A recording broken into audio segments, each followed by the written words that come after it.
O mundo mudou. Ou seja, o ataque americano, israelense e o Irã e a resposta da teocracia a esse ataque vão redesenhar completamente o mapa do Oriente Médio e, nesse sentido, o mapa do mundo. Quer dizer, isso é mais ou menos equivalente ao que aconteceu depois das Torres Gêmeas do World Trade Center. Vamos voltar a isso dentro de um momento, mas primeiro eu gostaria de mostrar o seguinte: tem um ponto que os analistas estão errando assim a granel, vou dizer, não atacado. Por quê? Estão dizendo que essa guerra vai ser uma guerra como aquela do século XIX, do Afeganistão, do Iraque. Não. Essa é uma guerra do século XXI. Nós temos que ter isso em mente, uma guerra do século XXI. Isso é uma guerra com inteligência artificial, com mísseis, com aviões de alta performance, com sistema de defesa antiaérea, com intercepção cibernética, com hackers, digamos, fazendo uma disrupção completa do sistema de Wi-Fi e impedindo a coordenação do Irã. Quer dizer, isso é um outro mundo. Não precisa, nesse primeiro momento, não haverá, embora Trump tenha dito que não haverá emprego de tropas terrestres. Entende? Então, tenhamos claro o seguinte: Estados Unidos e Israel estão levando a cabo uma guerra, repito, do século XXI. O Irã não tem como responder militarmente. Ele está completamente sem defesa para isso. O Irã não consegue responder sozinho a Israel, que tem uma superioridade militar hoje no Oriente Médio, que o torna a primeira potência do Oriente Médio, e não há mais discussão sobre isso. Por que não há mais discussão sobre isso? Porque é uma indústria de defesa voltada a isso, porque é desenvolvimento científico, porque é desenvolvimento tecnológico, grandes centros de pesquisas, universidades, que fizeram com que Israel adquirisse essa proeminência. Então, aqui não há, eu te disse, não há discussão. Agora, imagine os Estados Unidos, que é superior a Israel, nesses mesmos quesitos. Não tem como. Essa guerra militarmente já está decidida. Clara a forma que ela vai terminar, como vai se estabelecer o regime no Irã, isso é uma questão política, não é uma questão militar. Eu estou fazendo essa primeira distinção, depois nós veremos quais seriam os caminhos de uma eventual solução política. Agora, militarmente está decidido, ou seja, não tem como. E ao não ter como, nós vamos ter o quê? Essas duas potências, no caso, Israel uma potência média, Estados Unidos uma potência, a maior potência do planeta, decidindo o que vai acontecer com o Irã. Então, o Irã não tem como responder militarmente. O que o Irã está fazendo, portanto? Ele quer agora ampliar o caos. Ele quer criar o caos no Oriente Médio. Essa é a estratégia do Irã. Qual é essa estratégia? Ampliando o caos, ele acha que os países atingidos no Golfo Pérsico, países árabes, não esqueçam que o Irã não é árabe. O Irã é persa, é uma outra etnia. E eles têm rivalidades enormes. Não se esqueçam, com exceção do Catar, eu acho que é Oman, todos os países árabes são sunitas, não são xiitas.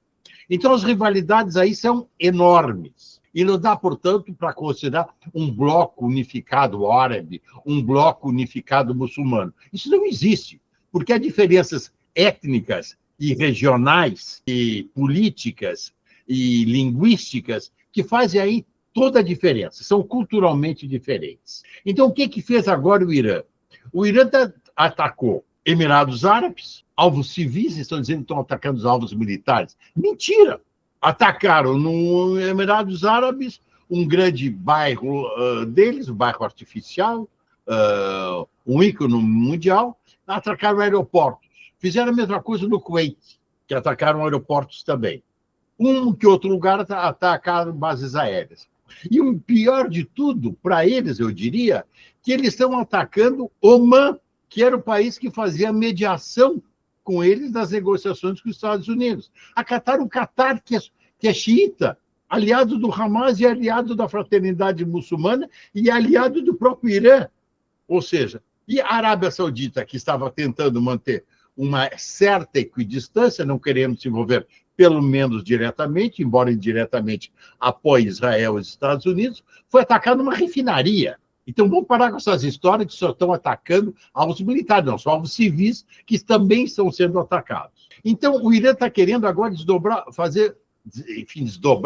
ampliar, criar o caos no Oriente Médio. E conta que essa ampliação do caos vai fazer com que os países árabes façam pressão sobre Israel e Estados Unidos para pararem a ofensiva militar.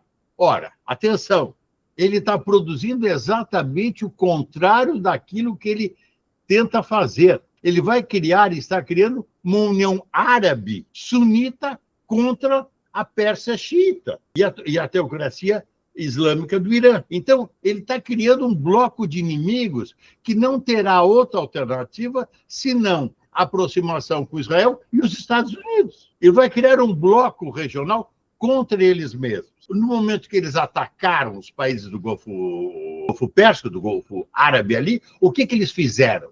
Eles quiseram criar a desunião com Israel e os Estados Unidos. Não, ao contrário, eles estão criando a união. E essa união aí é absolutamente central para nós entendermos os movimentos que vão lá ocorrer. Nenhum desses países árabes, uma vez que um cessar-fogo, uma trégua seja estabelecida, vai confiar no Irã.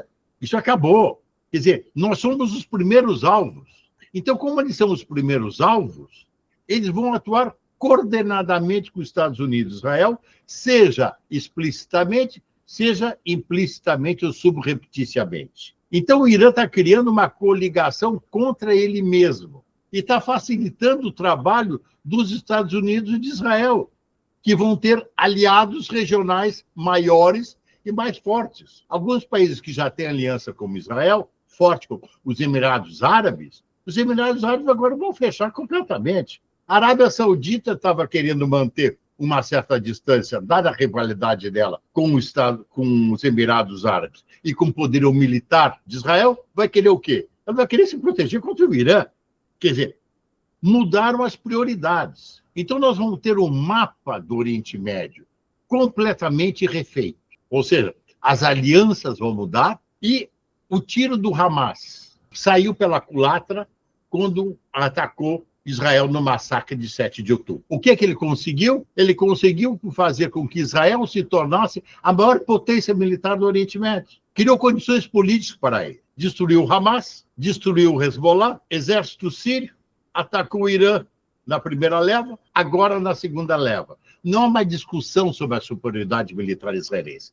Isso é um fato. Goste-se ou não de Israel, goste-se ou não do Netanyahu. Isso é um fato. Contra os fatos não se discute. Tu pode não gostar de um terremoto, o terremoto está ali. Não gosta de um tsunami? Não gosta, o tsunami está ali. Isso são fatos.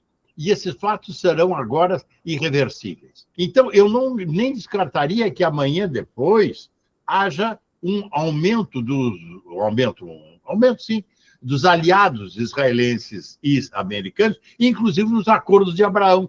Eles podem ser ampliados. Não imediatamente, mas agora se projeta no horizonte. Então, nós temos que ter uma orientação estratégica, vendo o horizonte a médio e longo prazo, não apenas a curto prazo. A curto prazo, a questão vai se colocar: quanto tempo vai durar essa guerra? Provavelmente essa guerra vai durar algumas semanas. Essa não é uma guerra para anos. Os Estados Unidos tinha dito que estava interessado imediatamente na derrubada do regime iraniano. Acho difícil no curto prazo. Agora, os objetivos militares, esses vão ser atingidos completamente. Quais são? A destruição da liderança política iraniana, já se produziu, inclusive com a morte do Ayatollah, e mais 40 militares e políticos de alta patente em poucos segundos, dada a coordenação israelense e americana, com alta tecnologia e com sistema de infiltração no local. Tá? Segundo, os sites nucleares que os americanos começaram a atacar agora. Com a destruição da polícia política, a milícia Baghi e a Guarda Revolucionária, que lhe dá o patrocínio, que está sendo conduzida agora por Israel. Tem uma divisão. Os Estados Unidos fica com esses bombardeios mais extensos, Israel fica com os alvos determinados, com os targets determinados. Então, o que é que nós vamos ter? Nós vamos ter agora a destruição dos mísseis balísticos, indústria nuclear, e vão romper, além disso, com o apoio que o Irã vem sendo dado aos proxies, aos satélites dele no Oriente Médio. Deu ordem para o Hezbollah atacar Israel, o Hezbollah atacou Israel já foi lá e já está matando as lideranças do Hezbollah e já está fazendo alguma incursão terrestre para assegurar as suas fronteiras e a vida dos seus cidadãos. E, ao mesmo tempo, vai levar adiante bombardeio intensivo das fortalezas do Hezbollah, fábrica de munições, de satélites, de mísseis, estoques de armamentos, explosivos e munições dos mais diferentes tipos. Então, repito, mudou o mapa do Oriente Médio. E esse mapa do Oriente Médio é decorrente de uma guerra do século XXI e do erro do Irã, apoiado pelo Hamas e o Hezbollah, de terem atacado Israel no dia 7 de outubro. Então, esperem por uma guerra, no meu entender, de algumas semanas, não será uma guerra muito extensa, e com essa questão, com essa incógnita.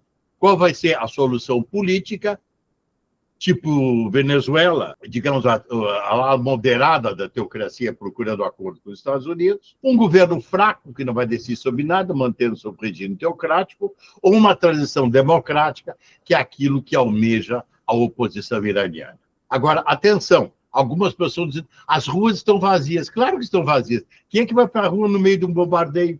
Nós vamos ter que esperar agora que o bombardeio pare para que as ruas se manifestem. Isso ainda é uma incógnita. No meu entendimento, isso virá, mas no momento que haja uma certa calmaria política que possibilite e viabilize a participação popular.